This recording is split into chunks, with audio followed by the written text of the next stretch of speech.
ఒక audio visual ని ఇప్పుడు చూద్దాం.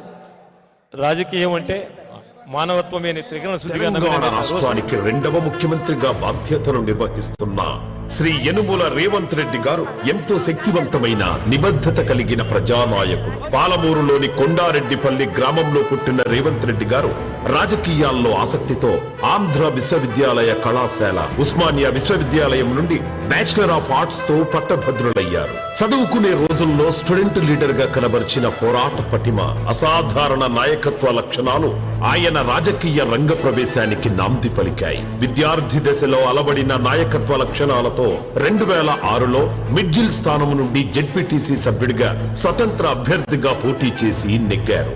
అలాగే 2007లో స్వతంత్ర అభ్యర్థిగా శాసనసభ మండలి సభ్యునిగా ఎమ్మెల్సీగా ఎన్నికయ్యారు.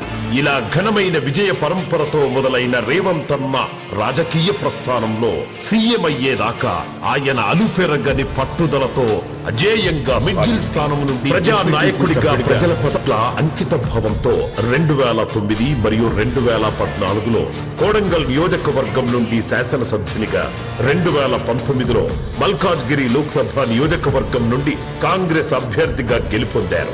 ఆపై తెలంగాణ పిసిసి అధ్యక్షుడిగా నియమితుడై తెలంగాణ రాష్ట్ర ప్రజల పట్ల అంకిత భావంతో ఎనలేని సేవలను ఎన్నో అందించి తన నిష్పక్షపాత పనితీరుకు అద్దం పట్టారు. ఆత్మీయ పదజాలం, అన్యాయాన్ని ప్రతిఘటించే తత్వంతో దూకుడుగా దూసుకెళ్లే నాయకుడిగా పేరు పొందిన రేవంత్ రెడ్డి గారు నిరంతరం ప్రజలకు అందుబాటులో ఉంటూ నిత్య శ్రామికుడిగా, జనహిత సేవకుడిగా తెలంగాణ రాష్ట్ర ప్రజల ఉజ్వల భవిష్యత్తు కోసం నిరంతరం అహర్నిశలు శ్రమిస్తున్నారు.